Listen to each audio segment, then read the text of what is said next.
Guys একটার পাম্পামিনি বলে কি তোমাদের সবাইকে স্বাগত। তো গাইস বসে বসে জাম মাখা করবো বলে ভাবছিলাম, তো তার মধ্যে চলে আসলো অমাল দই এলা। তো গাইস অঙ্কন বললো মামা আমার জন্য কিছু দই নিয়ে নাও না। তো আমি আর দেরি না করে অঙ্কনের জন্য কিছু দই নেবো বলে আসলাম। আরে হ্যাঁ, এটা কিন্তু সম্পূর্ণ গরুর দুধের তৈরি, যেটা উনি নিজের বাড়িতে নিজের হাতে বানিয়ে থাকেন। তো চলো ছোটবেলা থেকে ওনার হাতে দই খেয়ে আসছি আমরা। তো গাইস এখন দইটা নিলাম। হ্যাঁ, আমরা একটু একটু করে দইটা কাটাচ্ছেন উনি, তো দইটা এইভাবে না কাটালে দইটা কিন্তু আবার কেটে যাবে।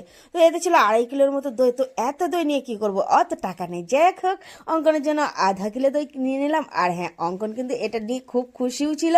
তো চলো এবার দইটা মেপে দেখুক মামা কেমন হয়েছে, মানে কতটা হয়েছে। তো চলো, তো দেখো দই মামার হাতের আন্দাজটা একটু দেখো, একদম পারফেক্ট 0.5 কিলো হয়েছে। তো চলো দিয়ে দিলাম টাকা। আর হ্যাঁ, একটু শুকেও দেখলাম, আমার যেটা অভ্যাস। তো চলো দইটা দেখো কি সুন্দর দেখতে লাগছে না। তারপর দইটা 10 মিনিট বাদে বের করতেই দেখো দইটা রীতিমতো চুরি হয়ে গেছে। তোমরা আর কি করবে, সাবস্ক্রাইব তো করো।